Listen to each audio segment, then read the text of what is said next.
Hey everyone, welcome to another edition of the Daily Oranges on the Beat. I'm Tony Olivero here with my fellow football beat writer Andrew John, coming at you from 744 Ostrom. Post-game thoughts on yesterday's 23-6 loss. Syracuse going down to Connecticut in their final Big East game of the year.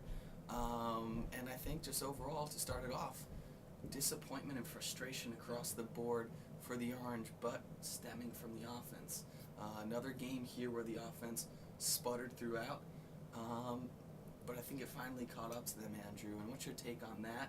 And what's your take on just overall the fact that they can only muster those 6 points against this Connecticut team, who coming into the game was the worst defense in the Big East? Yeah, coming into this game, we wondered if there would be a little bit of an emotional letdown from the big win down at Rutgers that allowed Syracuse to become bowl eligible.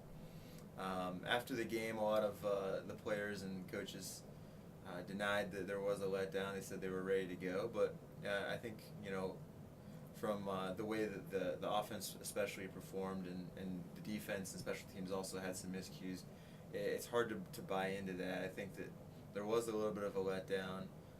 I'm not sure if it comes from the fact that they were bowl eligible or if it's just that they didn't execute as they should have. But yeah, against the worst defense in the conference, they definitely should have put up more than 6 points, and it's really disappointing coming at home, their final Big East home game. They really, the fans have really wanted to buy into this team and have really wanted to support this team, but every time they come out to the Dome, it seems like they're getting let down. Yeah, it makes you think, when you look at the numbers, the 6 points against the worst defense heading into the weekend in the Big East, it makes you think just where this offense is. Granted, they did get to 7 wins, they won 3 huge Big East games on the road, but it just makes you wonder where they are at, just not even the progression this season, but where they are at with Doug Marone's progression overall with his program. To put up those numbers and to have a performance like that in your final Big East game at home, I think causes concern for Coach Marone and Nathaniel Hackett and everyone within the program.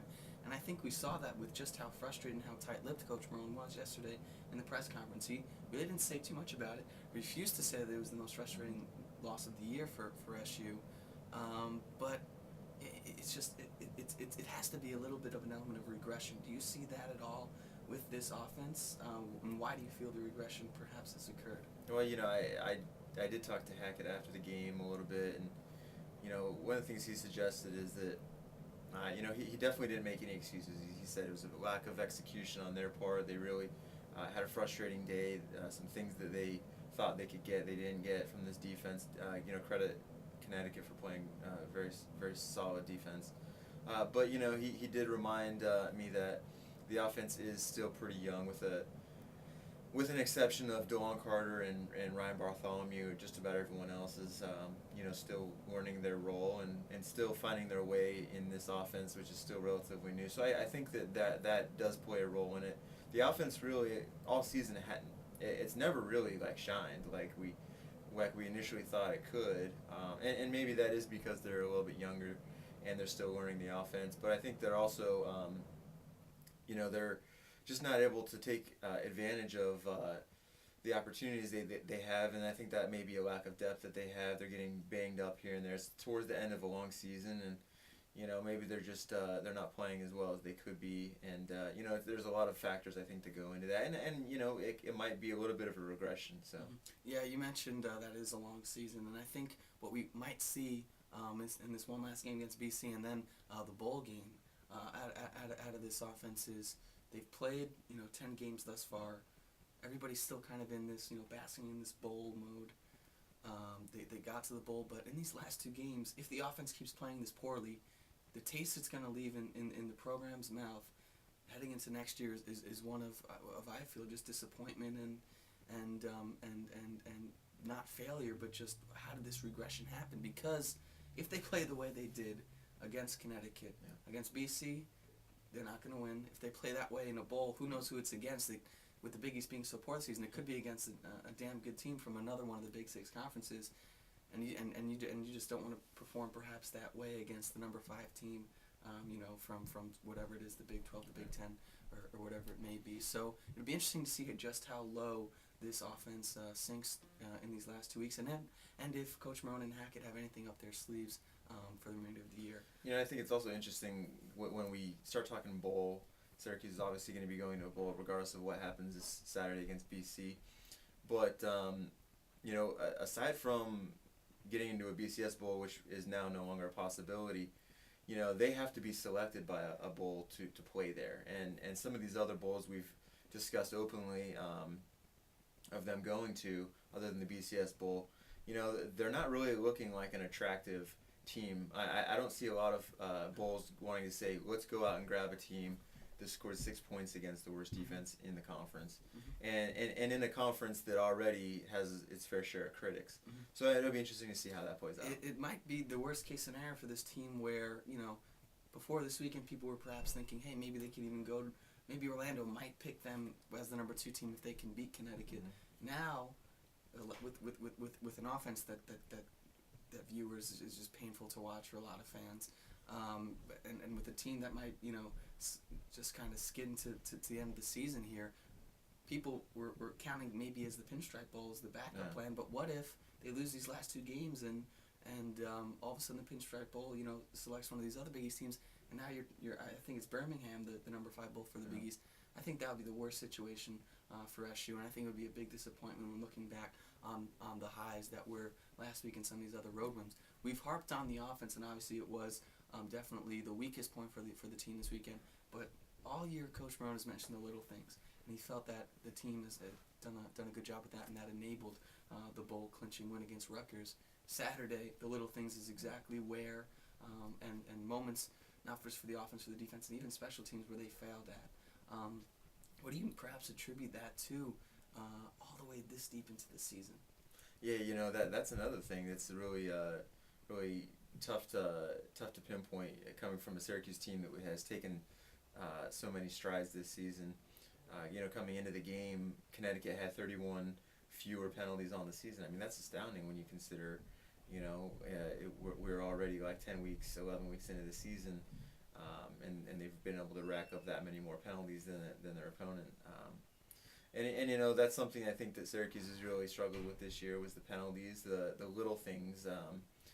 Some of the little things has got them some big wins. Especially those close road games in the conference that they won. In this case, it obviously hurt them, and it's really just inexcusable coming from a team that is going to a bowl that up until yesterday had a chance to win the Big East, that they're still, at this point in the season, making these type of mistakes that ultimately are, going to be the difference between going to a BCS bowl and, going to, just kind of middle of the road, bottom of the basement type of bowl. Those are the miscues that really just cost them and really set them in that and put them in that position. I think you mentioned the word pinpoint and trying to explain why these mistakes happened. I mean, you had the penalty from Bromley down there within the 5-yard line that got Jordan Todman 2 yards closer. That was the score that really put the game away. Leading into that, there was Ryan Nassib's fumble. Throughout the game, the offensive line wasn't protecting Nassib, even though people were saying that Connecticut was bringing more on 3rd down than SU might have anticipated. Then there was even Rob Long shanking a punt for 14 yards there, something you never see out of the senior captain punter. And when you take all that into consideration, I think you mentioned, like you said, you mentioned the word pinpoint.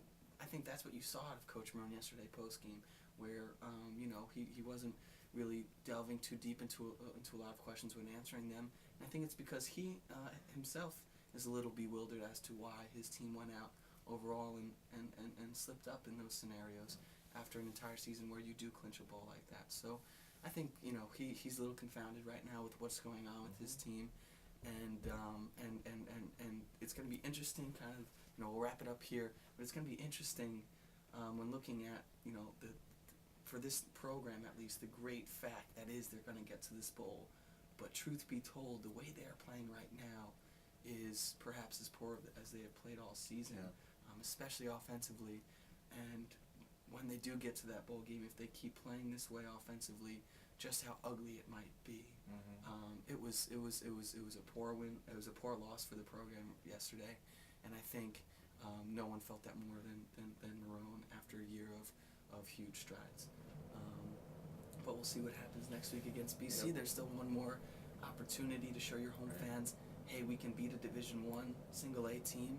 Even I think it was Andrew Lewis mentioned that yesterday and said, we just want to come out next week and beat a team, a Division I team. I think were the exact words he said. Yep. And when you look back on the season, despite the bowl, that might be a fact as well. When looking at this 2010 Orange, they never beat anyone in their home house from Division I single A. And I think that that's something that obviously is important for Marone. He wants the seniors to go out strong that way. I think that I would have liked to have thought that they would come out against Connecticut and play hard, and I'm sure they did play their hardest, and that they were focused on this game. I don't doubt that. But we'll have to see if that was the case, and if that is the case this week, as they face Boston College in what will be the seniors' last home game in the Carrier Dome, and we'll see if the energy is a little bit different, and then we can start to assess some of the things that happened Saturday. And two last quick things here before we leave it off. One is you mentioned you think that the players went out there and played their hardest. That's exactly what Marone said after the game. One of the first things he said was, my guys went out there and gave it their all. But I think that adds to just how not confusing, but how disappointed and maybe unsure he is with the team right now. Just the fact that he knows they went out there and played hard, but these mistakes and the struggles offensively, still happen. And the one other thing is, if SU would not have beaten Rutgers last week, if San Sante had made that field goal, they lose 13-10, and they would have lost this game the way they did. Now you're going into the last game of the season squarely on the bowl bubble with an offense that is reeling, and I think it just would have been interesting to see what the thought process and the vibe from the program and from other people on the program would be right now if it would have just been a kind of deja vu scenario. But that's it for the postgame edition from the Connecticut game. Be sure to check back online at dailyorange.com for all of your postgame coverage. It's up there now. There'll be further stuff up there tomorrow, as there is no print edition of the paper for Monday. And also, just be sure to check back in on the blog and also on the website throughout the week, as we will have all of your pregame coverage leading up to the final regular season tilt for the Orange against Boston College. But for Andrew, Tony, once again, signing off from 744. Thanks, guys.